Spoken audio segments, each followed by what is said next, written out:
નમસ્કાર મિત્રો આજની વિડીયોમાં વાત થશે દેશ અને દુનિયાના સુપરફાસ્ટ સમાચારની।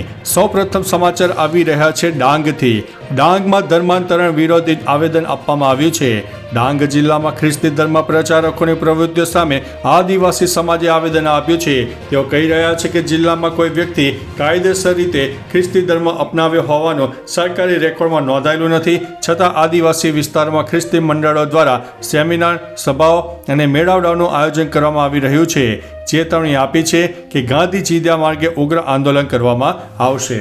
મિત્રો, અન્ય મહત્વના સમાચારની વાત કરીએ તો મહીસાગરના જળાશયો પર પ્રતિબંધ। મહીસાગર જિલ્લાના જળાશયો પર પ્રતિબંધ લગાવી દેવામાં આવ્યો છે। જાહેરનામાનો ભંગ કરનાર વ્યક્તિ ભારતીય ન્યાય સંહિતાની કલમ 223 હેઠળ શિક્ષાને પાત્ર ઠરશે।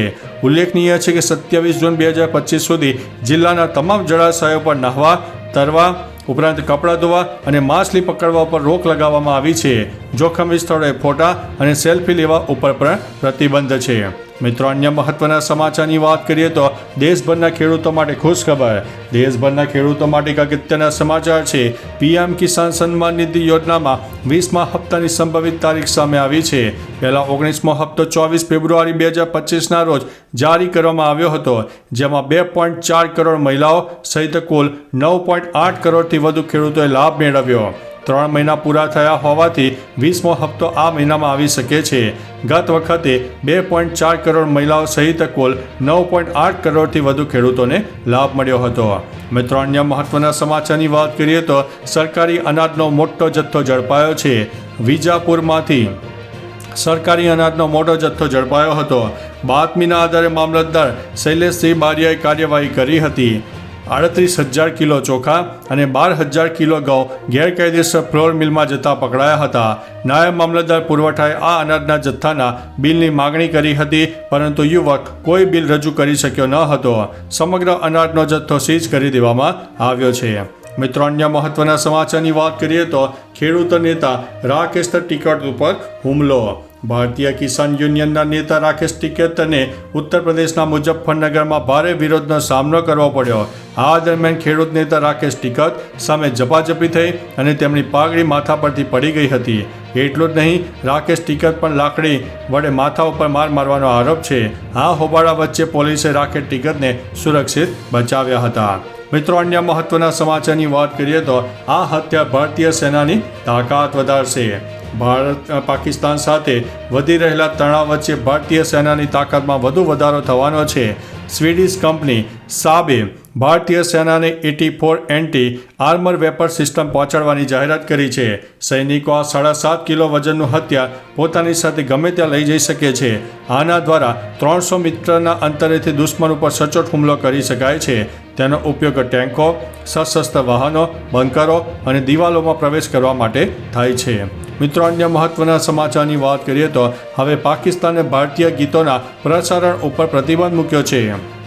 પહેલગામમાં થયેલા આતંકવાદી હુમલા બાદ ભારત સરકારે પાકિસ્તાન સામે કડક વલણ અપનાવ્યું છે। વધી રહેલા તણાવના પગલે પાકિસ્તાને દેશના તમામ FM રેડિયો સ્ટેશન ઉપર ભારતીય ગીતોના પ્રસારણ ઉપર તાત્કાલિક અસરથી પ્રતિબંધ મૂક્યો છે। PBAના જનરલ સેક્રેટરી શકીમ મસૂદે જણાવ્યું હતું કે સમગ્ર દેશમાં પાકિસ્તાનની FM રેડિયો સ્ટેશન પર હવે ભારતીય ગીતો વગાડવામાં આવશે નહીં। મિત્રો, અન્ય મહત્વના સમાચારની વાત કરીએ તો અમરેલીમાં મૌલાનાનું પાકિસ્તાની કનેક્શન સામે આવ્યું છે। જમ્મુ કાશ્મીરના પહેલગામમાં થયેલા આતંકવાદી હુમલા બાદ સમગ્ર દેશ સાથે ગુજરાત પોલીસ એલર્ટ મોડ ઉપર આવી ગઈ છે, જેમાં અમરેલી SOGએ એક શંકાસ્પદ મૌલાનાને ઉઠાવીને પૂછપરછ કરી છે, જેમાં તેમના વોટ્સઅપમાંથી પાકિસ્તાન અને અફઘાનિસ્તાનના 7 જેટલા શંકાસ્પદ ગ્રુપ મળી આવતા પોલીસે એ દિશામાં તપાસ હાથ ધરી છે, જેમાં અમરેલી જિલ્લાના મદ્રેસામાં મૌલાનાનું પાકિસ્તાન કનેક્શન સામે આવ્યું છે। મિત્રો, અન્ય મહત્વના સમાચારની વાત કરીએ તો પાકિસ્તાની હવાઈ ક્ષેત્ર બંધ થવાથી 5,053 કરોડ રૂપિયાનું નુકસાન। પાકિસ્તાન દ્વારા એરસ્પેસ બંધ કરવાથી ભારતીય એરલાઇન્સ નુકસાનોનો સામનો કરી રહ્યું છે। ટાટા ગ્રુપની માલિકીની એરલાઇન કંપની એર ઇન્ડિયાએ કહ્યું છે કે જો પાકિસ્તાનનું હવાઈ ક્ષેત્ર 1 વર્ષ સુધી બંધ રહેશે તો કંપનીએ 1 વર્ષમાં લગભગ $600 મિલિયન એટલે કે 5,053 કરોડનો વધારાનો ખર્ચ સહન કરવો પડી શકે છે, કારણ કે તેમણે તેમના વિમાનોને ફેરવવા પડે છે। મિત્રો, અન્ય મહત્વના સમાચારની વાત કરીએ તો વિદ્યાર્થીનીના શારીરિક શોષણ મામલે શિક્ષકની ધરપકડ કરવામાં આવી છે. અમદાવાદમાં પાલડી વિસ્તારમાં આવેલી અંકુર સ્કૂલના તત્કાલીન શિક્ષક દ્વારા શારીરિક શોષણ કરવાના મામલે આરોપી શિક્ષકની ધરપકડ કરવામાં આવી છે.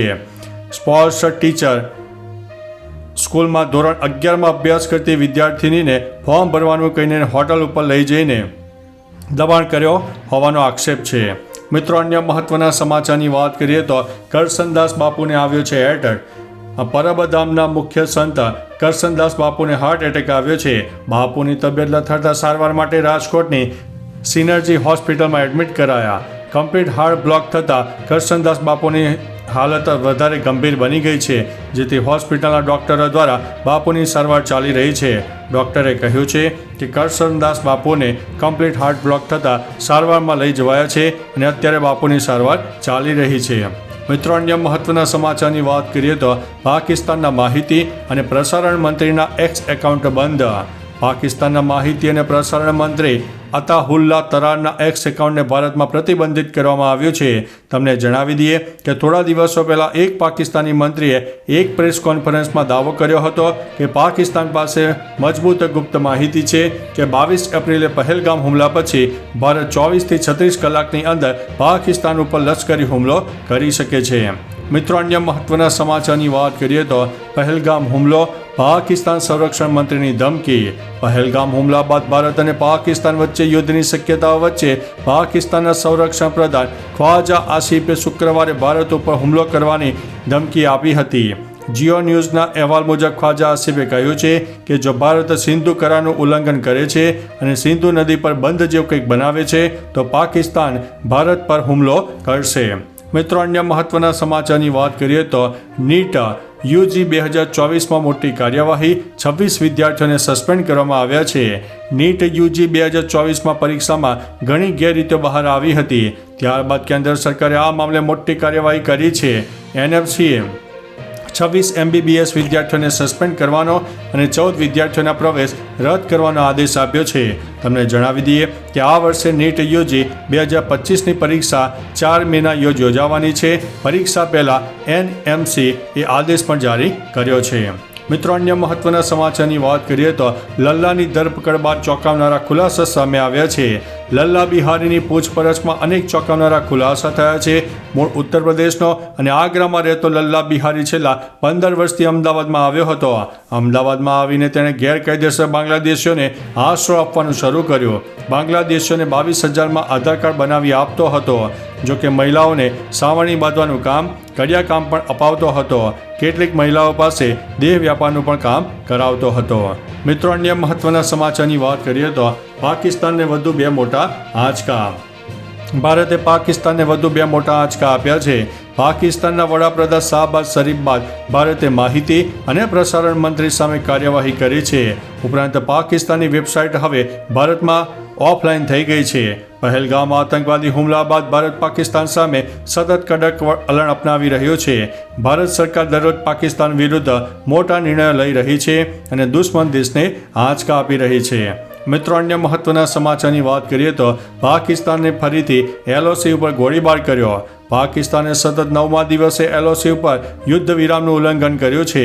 માહિતી આપતા ભારતીય સેનાએ જણાવ્યું હતું કે 2 અને 3 મે 2025ની રાત્રે પાકિસ્તાની સેનાએ જમ્મુ અને કાશ્મીરના કેન્દ્રશાસિત પ્રદેશના કુપવાડા, ઉરી અને અખનૂર સેક્ટરની સામે નિયંત્રણ રેખા ઉપર નાના હથિયારોથી કોઈ ઉશ્કેરણી વિના ગોળીબાર શરૂ કરી દીધો હતો. ભારતીય સેનાએ પણ તાત્કાલિક અને યોગ્ય રીતે તેમને જવાબ આપી દીધો છે. તો ચાલો મિત્રો, ફરીથી દેશ અને દુનિયાના સુપરફાસ્ટ સમાચાર લઈને મળતા રહીશો. ત્યાં સુધી અમને રજા આપશો. નમસ્તે.